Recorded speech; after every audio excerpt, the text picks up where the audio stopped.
She always said her favorite color was blue. So why were her toenails painted crimson the morning she claimed to be working late at the office? I don't mean fire engine red or flirty burgundy. I mean the kind of red that screams, I've been stepping on someone's neck. And maybe I wouldn't have noticed, maybe I wouldn't have cared, if she hadn't also started keeping her phone face down and her smiles upside down. That's when I knew something was off, not just trouble in paradise off, but the ship's taking water and the captain screwing the iceberg kind of off. It started on a Tuesday. I remember because Tuesdays were our normal days, the kind where the monotony makes you feel safe, like nothing could possibly break routine. That morning, I woke up to the scent of coffee I hadn't brewed, toast I hadn't made, and a humming tune from the kitchen I didn't recognize. She was already dressed, heels on, perfume heavy, hair done like she was heading to a job interview, not her usual bland office cubicle. I told myself she was just trying harder. I wanted to believe that. But when I stepped into the kitchen, I saw the strangest thing. 2 mugs on the drying rack. One was hers, the navy one with the chipped handle that she never let anyone else touch. And the other? A solid black mug I'd never seen before, still warm, like someone else had just finished using it and slipped out the back door like a damn ghost. That was the first break. I didn't say anything. I just watched her stir honey into her tea, eyes too wide, hands too steady. She kissed me goodbye like we were in a toothpaste commercial, just the right amount of pressure, just the right angle, completely dead behind the eyes. And as I watched her walk out the door, purse swinging like a metronome of infidelity, I didn't chase. I didn't scream. I didn't even breathe heavy. I just stood there, counting how many seconds it would take for her to check if she'd left anything behind. She didn't. Later that day, I did a little cleaning. Not because I'm some neat freak, but because sometimes if you dust the corners, you find the filth that people think they've hidden. In the bedroom, I noticed her laptop was missing, not strange on its own, but the charger was still plugged into the wall, cord coiled neatly like it hadn't been used. Either she'd taken a spare one, or she wasn't planning on staying wherever she was going long. That's when I made my first move, not out of paranoia, but out of curiosity. I called her best friend, Jules. Now Jules and I had never been close, but I played the concerned husband card. Told her I was worried. That something felt off. That maybe I was overthinking it, but I needed someone to talk to, someone who knew her. And Jules? She took the bait faster than I expected. She told me I was sweet. That she wished more men cared the way I did. That if more husbands opened up like this, maybe fewer wives would feel alone. I didn't say it, but I knew exactly what she was doing, defending her friend while simultaneously falling into my orbit. I laid it on slow. Said I missed how things used to be. Said I didn't know how to be enough for her anymore. Every sentence a carefully placed seed. Every pause a drop of water. Over the next few weeks, I played the grieving husband with Oscar-worthy precision. I sent flowers to her office just because. I booked a weekend getaway we never took. I left little notes in her bag that said things like, "Let me in again." She'd read them and say nothing. But I saw the guilt settle in her shoulders. And more importantly, I knew Jules saw it too, because she'd started calling me on her own, just to check in. That's when I escalated. I started slipping. Not in ways that would make me look bad, but in ways that made me look pathetically devoted. I'd forget to eat. I'd send texts at 3 a.m. saying, "Can you tell her I still believe in us?" As if I had no one else to talk to but her. Jules, bless her nosy heart, started believing she was the emotional anchor in my storm. And that's when I started feeding her stories. Carefully curated half-truths. Times my wife had come home drunk and cold. Times she'd canceled anniversaries for work dinners that didn't exist. I never said the word cheating. I didn't have to. I let Jules fill in those blanks herself. People always do. My wife? She started unraveling. She got quieter, colder, picked more fights. Told me I was smothering her, that I didn't give her space. I apologized profusely.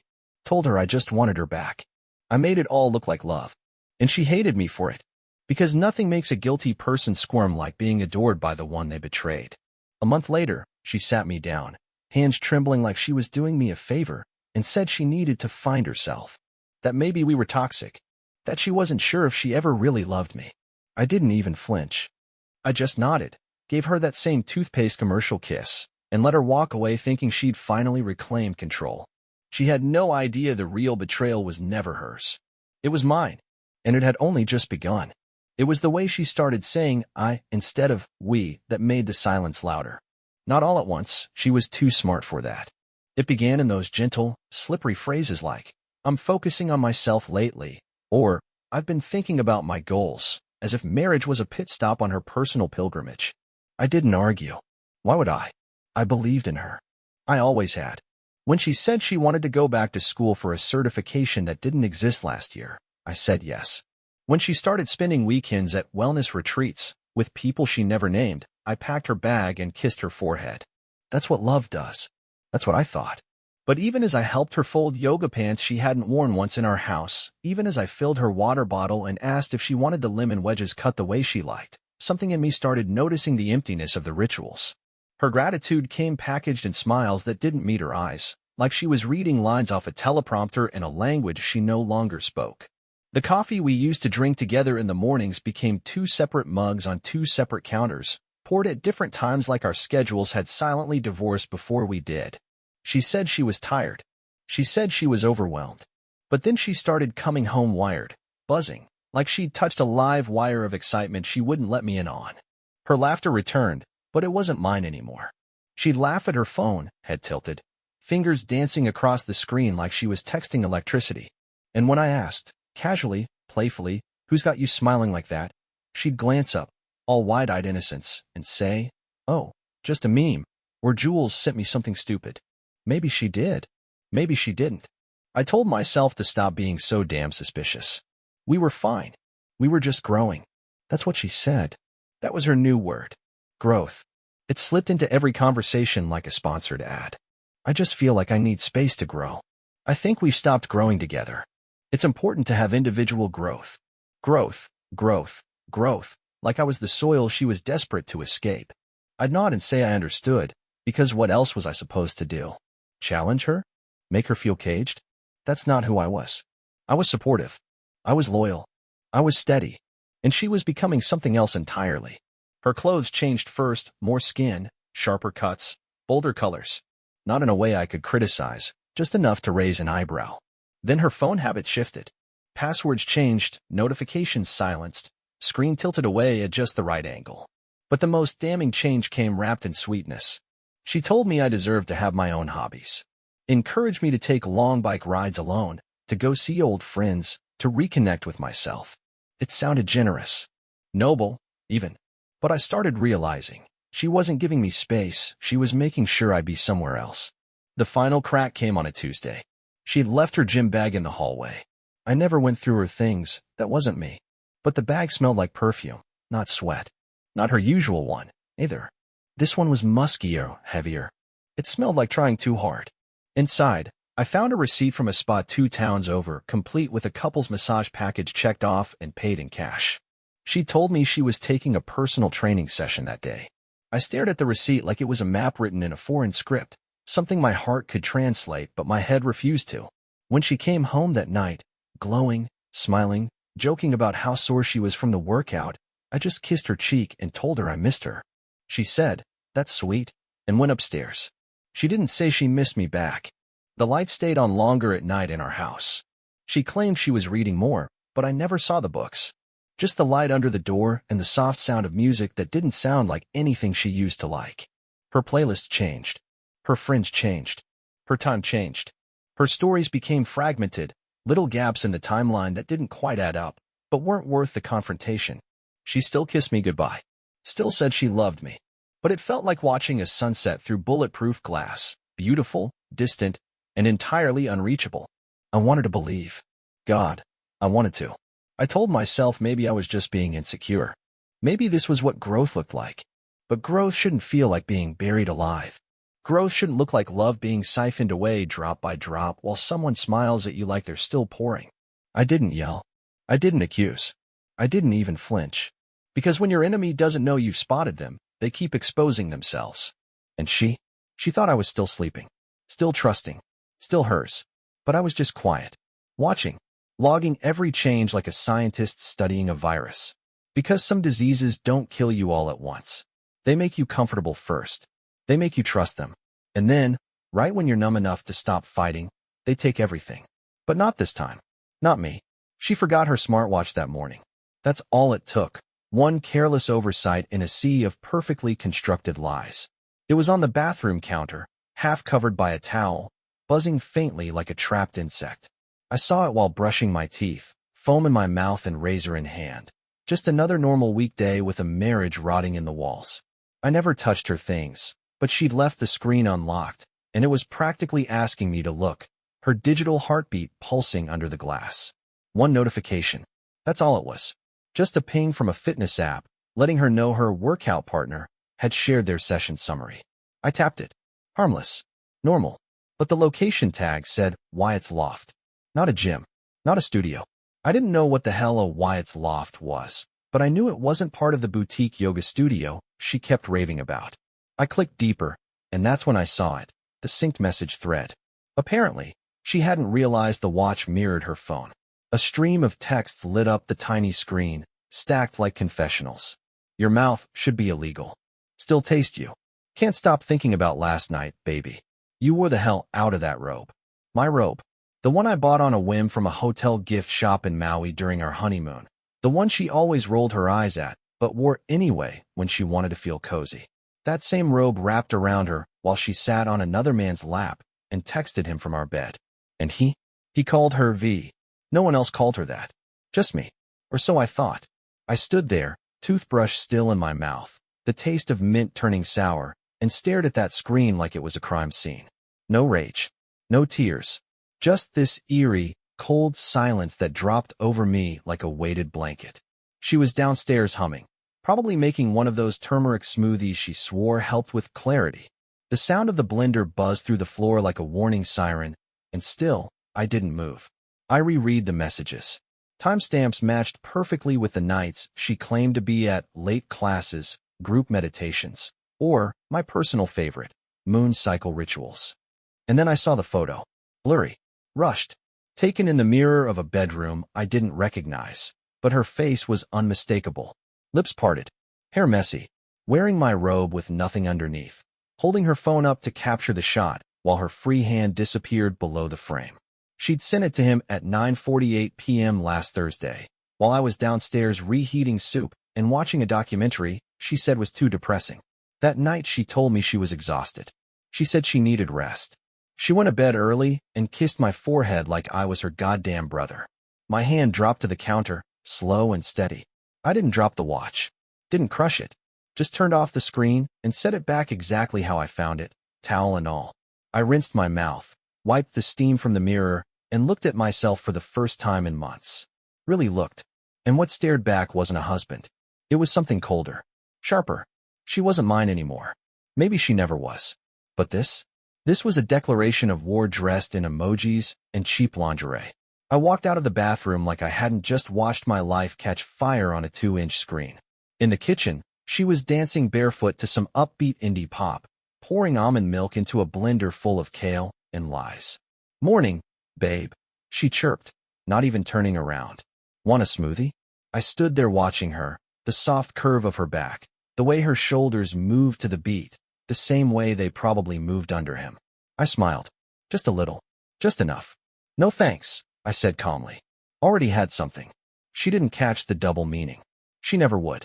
Not until it was too late. Because in that moment, I didn't see a wife. I saw an enemy combatant in my kitchen, making breakfast like she hadn't committed emotional arson. I knew right then what I had to do. No confrontation. No yelling. That would be too easy for her. No, she needed to believe I was still asleep. That the mask hadn't slipped. That I still believed in turmeric and wellness retreats and emotional space. I kissed her on the temple, said I loved her, and walked out the door with the exact same expression I wore the day we said our vows. But now, every second with her was intel. Every smile was a breadcrumb leading to the perfect trap. And she had no idea she'd just handed me the blueprint to her destruction. She thought she was clever, but clever isn't the same as careful. Careful people don't leave digital footprints in the snow. Clever ones think they can walk fast enough not to sink. That was her mistake. The moment I read those texts on her smartwatch, I didn't spiral. I studied. I became something else. Something quiet. Something patient. My face was still the same, my smile still soft, my voice still warm, but inside? Inside I was disassembling every moment of our life like a bomb technician looking for the detonation wire. I needed to know not just that she was cheating, but who, when, how often, and most of all, how deep this betrayal had sunk into the bones of our marriage. This was about the smirk she gave me when I said I missed her. The hollow, I love yous. The fake tears when she claimed she was just emotionally drained. I started with the phone. Not hers, mine. I already had her iCloud synced to an old iPad in the guest room she never touched, but I needed more. So I upgraded our home router and installed logging software that tracked every connected device, IP, and session time. Every private browsing session, every hidden search, every message sent over Wi-Fi. Then I let her connect to it like she always did. Within 24 hours, I had access to every device she used on our network, and I watched it all in real time. Midnight Snapchats. Hidden Instagram DMs.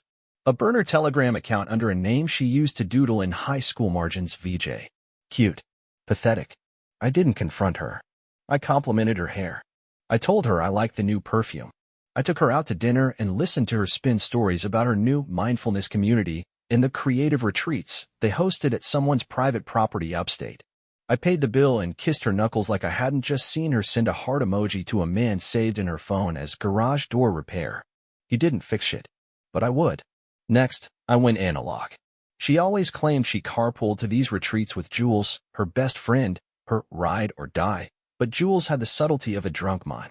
I ran a reverse plate lookup on Jules' car and signed up for a traffic camera monitoring service using a burner account. Took me 4 days to confirm what I already suspected. Jules wasn't driving her anywhere.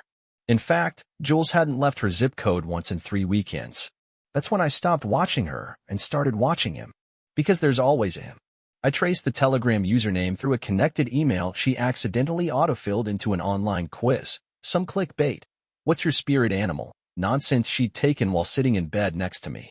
That email led me to a PayPal, which led me to receipts for hotel bookings, split dinners, and one flight to a business seminar in Miami she never told me about. Booked under his name Brandon K. Now I had a name. A real one. I took my time with him. Dug through old LinkedIn profiles, outdated Facebook posts, found his mother's obituary, even cross-referenced the floral arrangement purchases she made last fall. Sure enough. She sent white lilies to Brandon's mom's funeral and told me she was donating to a breast cancer fund through work. Poetic. I compiled it all. Dates. Times. Cross-referenced lies. I even tracked her menstrual cycle just to see how far the manipulation went. And wouldn't you know it, she conveniently started early every time I asked for intimacy. Only to post sexy mirror selfies 2 days later in the same red lingerie I'd bought her years ago and never once seen in real life. I memorized it all. Lived in the data. Slept beside her body like it was a crime scene. Watched her breathe. Watched her fake dreams. Watched her twitch when her phone buzzed at 2:03 a.m. with a message from garage door repair. Miss you already. I didn't react. I whispered, I love you, just to hear her lie back.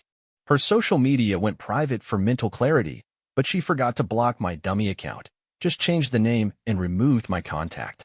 So I watched the curated version of her life unfold. Inspirational quotes, softlit selfies, the occasional cryptic caption about letting go of what no longer serves your journey.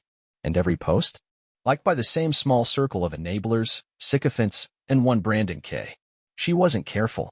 She was sloppy with confidence. Arrogant.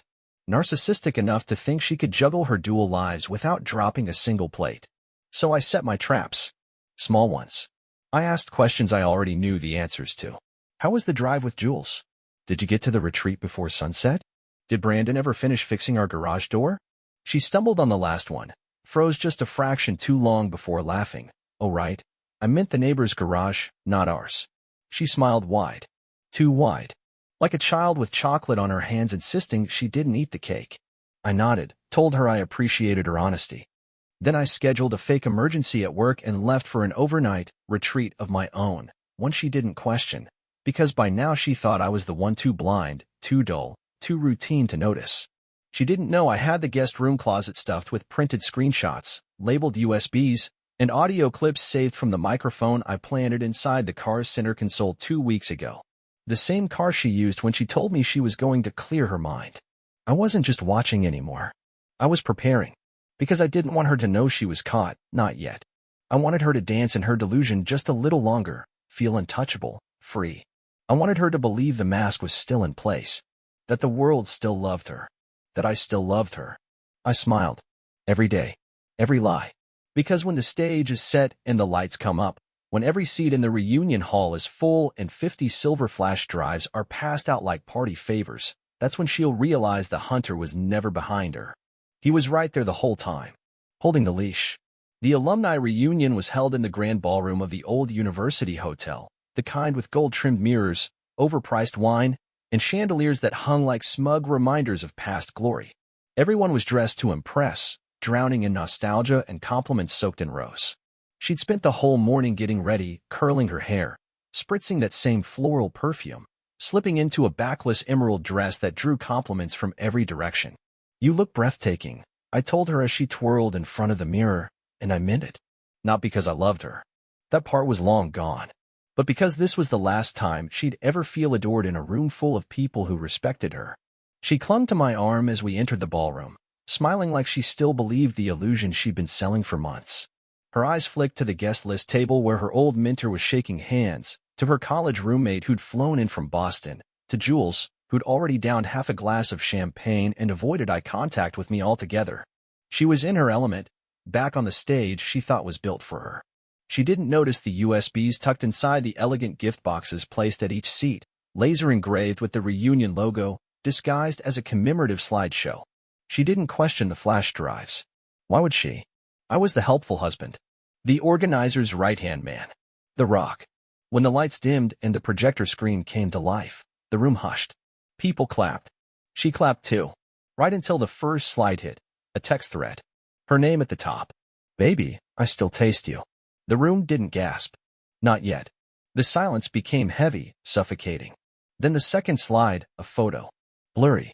Intimate. Her, on a hotel bed. My robe. Her mouth open in mid-laugh, legs folded over someone else's lap. Then came the audio. Her voice, unmistakable. "He still thinks I'm at yoga. You're so bad." I stood at the back of the room, hands in my pockets, watching the light drain from her face like a slow leak. She didn't move at first. No one did. The only sound was the crackling pop of someone's champagne fizzing over. And then she turned, eyes wild, scanning the room for me like a cornered animal. I didn't flinch. She made her way to me slowly, heels clacking like gunshots across marble. "What is this?" she whispered, but I didn't answer. I didn't have to. Everyone was watching now. Her mentor. Her friends. Her future crumbling like stale bread in real time. "This is insane," she hissed louder, voice shaking. "That's not even what it looks like." Classic. I tilted my head, just slightly. "You were just talking?" I said, my voice calm enough to chill the air. She blinked. We were drunk. It was one time. She looked around, suddenly aware of the people pretending not to listen. "Can we talk about this privately?" I didn't move. "One time?" I asked, raising an eyebrow. "Which one?" She froze again. "This isn't fair," she snapped. "You don't understand what it's been like.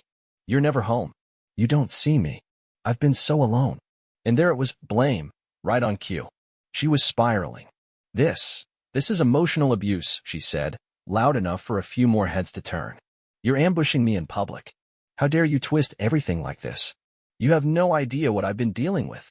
I waited until the noise in her voice became white static. Then I leaned in just enough for only her to hear me. "You brought this house down." I just opened the windows so people could hear it. Her lips parted but no sound came out. The confidence cracked. "Do you even care what this does to me?" she whispered. I shrugged. "Do you remember last Tuesday? When you told me you were at a full moon meditation circle and came home reeking of beer and lies?" She said nothing. "I recorded you that night. You called him baby in your sleep." Her face twitched, like she'd been slapped with something she didn't expect. Truth. She turned her back to me, took 3 steps, then turned around again, tears brimming now, not from guilt, but panic. "Okay," she said, hands trembling. "Okay, yes. I screwed up. But this is psychotic. You've been spying on me." I didn't smile. "No. I've been documenting history." Her voice rose a pitch, desperate now. "Do you think people are going to be on your side after this? You think they're going to forget how calculated you are?" I looked around the room. Dozens of faces watched in frozen judgment, none of them stepping forward to save her. "They don't have to forget," I said quietly. "They just have to remember who you really are." She laughed. Sharp. Dry. A cornered hyena trying to scare the lion. "You think this makes you better than me?" she said, voice cracking. I didn't answer, just stared. And in that silence, something shifted in her. Her shoulders sagged. Her mouth opened, then closed again. For the first time since this started, she had no script. No role to play. Just raw, exposed failure. She took one step back. Then another. The room didn't move. I didn't either. Not yet. Let her linger in the smoke. Let her feel every eye on her. Let her realize that this wasn't the end. It was just the moment the curtain fell. She caught up to me in the hallway outside the ballroom, her heels clicking like gunshots on tile. Mascara streaked down one cheek, still trying to hold together the threads of a persona that had already bled out on the floor. "So that's it?" she snapped, voice cracking. "You just humiliate me like that? After everything I've done for you?" I kept walking. She grabbed my arm, nails digging into the fabric of my suit jacket, and hissed, "Say something, damn it." I stopped, turned, met her eyes with the kind of silence that doesn't just speak, it suffocates. "You smothered me," she spat, her words sharp now, unfiltered, pure acid. "You made me feel trapped, like I was drowning every single day with your little routines, your perfect plans, your goddamn calmness. No passion, no fire, just spreadsheets, cooking, and sleeping with a man who saw right through me." I didn't blink. I just tilted my head slightly, as if examining a dying animal. "Then why did you keep lying to come home to me?" I asked. She flinched, covered it with a scoff. "Because I pitied you," she sneered. "You needed me. You needed someone to feel like a man around. If you were actually any good at being a husband, I wouldn't have needed anyone else." I nodded slowly. "That's what you tell yourself so you can sleep at night." She laughed, shrill, ugly. "You think this makes you powerful? That showing everyone a few texts makes you some kind of alpha?" I said nothing. Just looked at her, really looked, like I was seeing her for the first time without the makeup of affection blinding me. "You're so smug," she snapped, voice rising. "Like you're above it all. Like none of this hurt you." I leaned in slightly, close enough for only her to hear. "Oh, it hurt," I whispered, "until I realized the version of you I loved never actually existed." That stopped her, just for a moment. Her breath caught in her throat. Then she switched gears. "You're not innocent in this," she said, voice trembling with a mix of rage and desperation. "You ignored me for years. You buried yourself in your work. You didn't even notice when I started to change. You made me feel invisible." "You made yourself invisible," I replied. "I was staring at you the whole time. You just turned into someone I couldn't recognize." She looked away, jaw clenched, eyes darting like she was searching for an escape route that didn't exist. "You manipulated everything," she said, quieter now. "You planned this. You made me look like a monster in front of everyone I care about." I shrugged. "I didn't make you look like anything. I just took the mask off." Her mouth twitched, and then she said it, her voice low, venomous, the last bullet in her empty chamber. "This wouldn't have happened if you were a real man." I didn't even react. I just smiled, the kind of smile that tells someone they're already dead and just haven't hit the floor yet. "Then I guess you cheated on a fake one. What does that make you?" She opened her mouth, but nothing came out. Her hands trembled now, fists clenched like she still believed she could fight her way out of this, still believed there was a version of reality where she came out clean. "You're sick," she finally whispered. "You planned all this how long? Weeks? Months? What kind of man does that to his wife?" I took a step forward, not to intimidate, but to clarify. "The kind of man who spent years loving someone who used his loyalty as camouflage."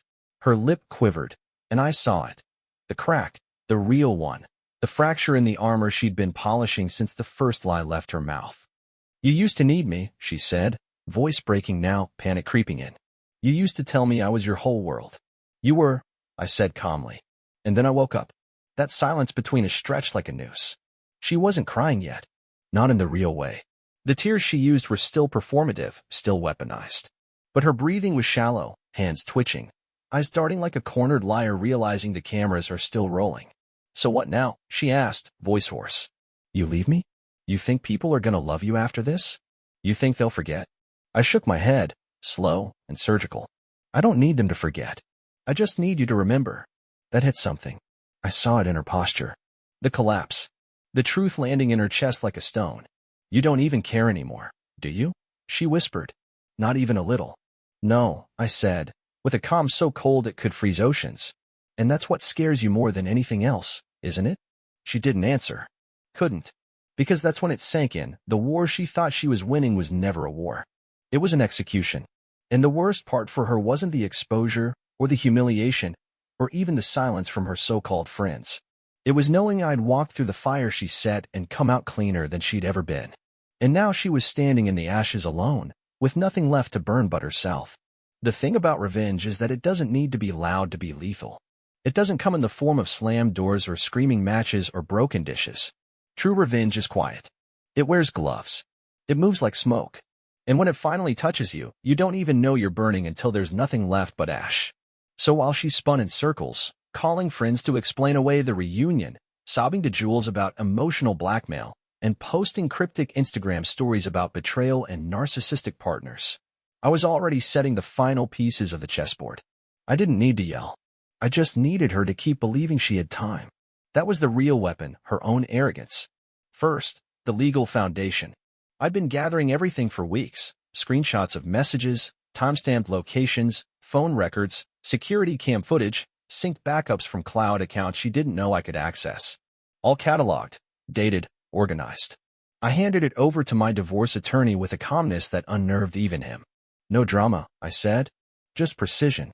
He raised an eyebrow, nodded, and started filing motions, exclusive use of the marital home, frozen joint assets, emergency injunctions.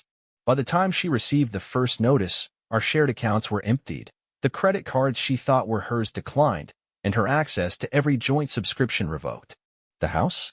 Still in both names, sure, but legally under my control pending court. She couldn't change the locks, couldn't kick me out, couldn't even legally move the furniture without risking contempt. And her car?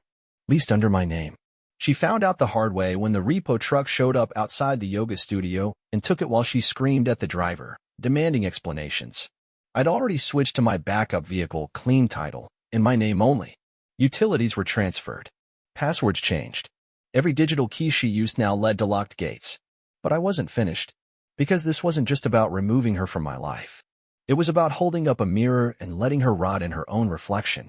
So I sent packages, nothing dramatic, nothing flashy. Just the truth. A manila envelope to her HR department with a formal report documenting her use of company time and devices to conduct her affair, complete with screenshots and timestamps. I made sure it wasn't anonymous, attached my name, included a calm, professional cover letter. This may affect your security policy and company representation standards. I never asked for punishment. I simply laid the facts in their lap and walked away. Another envelope went to her parents. I didn't write a letter. I just included two things. A copy of her wedding vows and a screenshot of the text where she told Brandon, "I fake everything with him. He's too boring to notice." No commentary. Just the evidence. Her father called me the next day and didn't say a word, just exhaled a long, broken breath before hanging up. I'd already spoken to Jules. I called her the night after the reunion, before the firestorm reached her phone. She tried to defend my wife at first, but I cut her off. "Jules," I said, "I know you knew." Silence. Then she cried. Begged me not to ruin her reputation too. I promised I wouldn't. And I didn't. But I made sure everyone knew she was the one who introduced them. Brandon was her ex's old friend. She'd facilitated it. Enabled it. Every whisper at brunch now included her name, too. Her new job offer? Ghosted. Her book club? Gone. I didn't need to destroy them. I just needed to turn on the light and let the cockroaches scatter. I changed my emergency contact at work. Removed her from my medical records. Closed our shared Dropbox account. Transferred the loyalty points from our travel cards. Even the dog's microchip was updated to remove her as co-owner. Every detail of our life was unwoven with surgical precision. She didn't even realize it until she tried to refill a prescription and was told she no longer had insurance access through my plan. There must be a mistake, she told them. There wasn't. There were no mistakes left. I made sure of it. And while she scrambled, while she called, emailed, cried, demanded, bargained, I remained still. Silent. I posted nothing. I didn't speak ill of her publicly. I let the silence do the talking, let the absence of defense scream the truth louder than anything else. Because when people see you not fighting back, they assume you're the one who was hurt. And they're right. But the difference is only one of us planned for the fallout. Only one of us kept receipts. And only one of us walked out of the wreckage untouched, while the other stood there trying to piece together a world that no longer existed. She thought she could build her future on betrayal and charisma. I built mine on proof and patience. And now she was learning too late that charm can win a crowd, but truth owns the stage. She walked into the banquet hall like nothing had happened. Hair flawless, dress hugging her curves like a secret weapon, that smile, God, that weaponized smile, flashing at old friends and distant acquaintances as if she hadn't become the center of a quiet storm. It was the post-reunion alumni gala, a second celebration to close the weekend, more intimate, more exclusive, only the inner circle of the university's most successful, most admired faces. She thought this would be her moment to reclaim control, to spin the narrative with charm and wit, to remind everyone of who she used to be before truth tore through her like a bullet. But the moment she entered, she noticed the shift, small at first, like a draft in a sealed room. People paused their conversations when she approached. Smiles faded mid-lift. Eye contact became brief, brittle. Her laugh came too loud, too often, cracking at the edges as she tried to bridge the growing silence with stories no one wanted to hear. I was already there. I'd arrived early, standing by the bar in a tailored charcoal suit, not saying much, just sipping bourbon and watching her move like a ghost in her own life. She caught my eye once, held it longer than she should have, trying to summon that old magic. I didn't flinch, just raised my glass. That's when it started unraveling. Her father arrived, early, unannounced. She lit up at the sight of him, stepping forward with arms open. He walked right past her. Didn't say a word, didn't even glance her way. Just came to me, extended his hand, and said, "You didn't deserve any of it." She froze mid-step. Her face tightened. She turned to see if anyone else had noticed, and of course they had. Because people notice everything when they're pretending not to. Minutes later, Jules entered. There was a time when she would have run straight to her, laughing, arms linked, whispering gossip like teenage girls. But Jules didn't move. Just gave her a thin-lipped smile and walked directly to me, hugged me like I was the one who'd been betrayed by them both, and whispered, "She played all of us." I didn't respond. I didn't need to. The crowd was doing all the talking for me now. Then came Brandon. Poor, spineless Brandon. She hadn't seen him arrive, not until the room buzzed from a single vibration. The projector behind the stage lit up without warning. Another slideshow. No fanfare. No introduction. Just a still image of him kissing her neck in the mirror, her hand on his thigh, date and time stamped at the top. Gasps. Someone dropped their fork. She turned to look at me, eyes wide, mouth already forming the shape of a question she couldn't finish. But I wasn't by the bar anymore. I was standing dead center at the back of the room, hands folded, watching her world collapse frame by frame. The slideshow rolled on. Texts, photos, videos, audio. Not enough to be pornographic. Just enough to be undeniable. Brandon tried to slip out, but people noticed. Her father blocked his path. Brandon backed up, flustered, muttered something about misunderstandings and boundaries before finally slipping out through the service door like a roach when the lights come on. She turned to follow, desperate now, but no one moved to let her pass. Her voice cracked when she called after him. It cracked harder when no one even turned to help her. "This is sick," she said to the room. "This is a setup. This is obsession." A few heads nodded, not in agreement, but in slow, pitying disbelief. She turned back to me. "You did this," she snapped, trying to regain footing, trying to reclaim power through fury. "You really think this makes you better than me?" I didn't answer. Just looked at her. Let the silence grow teeth. She laughed. High, brittle, fraying. "So what now? You humiliate me? You destroy my life? Is that what you wanted?" Her voice hitched. Her smile failed. Her hands trembled. "Are you proud of this?" she asked again, quieter now, weaker. "Of breaking me down in front of everyone?" She was shaking. Not crying yet, but close. And the worst part for her, the part that hit harder than any exposure or betrayal, was that I hadn't moved. I hadn't lashed out. I hadn't even looked angry. Just calm. Just present. Just there. Watching her unravel like a thread pulled loose at the seam. Because she could fight shame. She could survive backlash. But she couldn't survive irrelevance. And in that moment, she knew she wasn't feared. She wasn't loved. She wasn't hated. She was done. The room didn't boo. They didn't scream.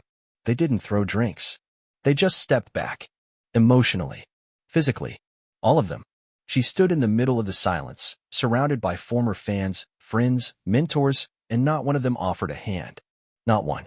She looked at me, one last time, a plea buried behind the tears that hadn't yet fallen. But I just stood there. Calm. Unmoved. Unreachable. And that was what finally broke her. She disappeared for a while after the gala, deleted her socials, quit her job for mental health, and ghosted the mutual friends who hadn't already blocked her. Word spread faster than wildfire in our town, and by the time she tried to return to normalcy, there wasn't a shred of it left for her to reclaim. The company she worked for let her go quietly, citing public conduct violations after her name started popping up on gossip threads and HR inboxes. Clients canceled. Her team stopped replying. Even her work mentor, a woman who once called her the brightest light in the room, issued a formal statement distancing the company from her. At first, she tried to wear it like a badge of martyrdom, posted a few cryptic quotes about resilience, self-worth, and how a woman doesn't drown from falling in the water, but from staying there. But no one was listening. Comments dried up. Likes vanished. Even Jules went silent. Her parents pulled back too, not immediately, but gradually, like a family embarrassed to admit their favorite daughter had morphed into a national cautionary tale. Her dad, the same man who used to toast her at every holiday dinner, stopped returning her calls. Her mom stayed polite but distant, always too tired to talk. The final nail was her little sister unfollowing her with a single wordless text, "Don't contact me again." She left town within 2 months. Moved to a rental an hour south, small town, fewer eyes, a place where no one knew what she'd done or cared. She picked up part-time shifts at a boutique plant store, according to someone who still kept tabs out of morbid curiosity. No more brand deals, no more corporate panels, no more curated brunch photos with hashtags. Just silence and succulence and the rotting echo of a life she'd once believed would never crumble. As for Brandon, he disappeared within a week of the public reveal. Deleted her number. Changed his profile photo. Got back together with his ex, from what I heard. Apparently, it's easier to cheat with a married woman than to deal with the wreckage after her husband exposes everything. She sent me messages after that quiet once. At first, defensive, "You ruined me." "Are you proud?" Then desperate, "You were the only person who ever really saw me." And then finally, pathetically soft, "I still love you. I wish I could take it all back." I didn't reply. Not to those. I let them sit there, unread, like tiny tombstones of a life she chose to bury. It wasn't until she showed up at my door 6 months later, hair unkempt, dressed in something that looked too big and too sad, that I even heard her voice again. "I'm not here to fight," she said, eyes red, voice trembling. "I just wanted to see you. To say sorry." She stood on the porch like she didn't recognize the house anymore. Like she was standing outside someone else's life. And in a way, she was. I didn't invite her in. I let her stand there in the cold while she said her piece, how she'd fallen apart, how she couldn't sleep, how she woke up reaching for a hand that wasn't there. She said she hated herself. She said she missed my laugh, my calm, my steadiness. She cried when she told me I'd been the best thing in her life. And that losing me wasn't like losing a person, it was like losing gravity. "You were my center," she said, voice cracking. "And now I'm just floating." I looked at her, really looked, and I didn't see the woman I married. I didn't even see the one who betrayed me. I saw a stranger. A stranger who had worn my love like a mask, then thrown it away the moment it no longer served her. She waited. She begged. She asked if I could ever forgive her. I didn't shout. I didn't slam the door.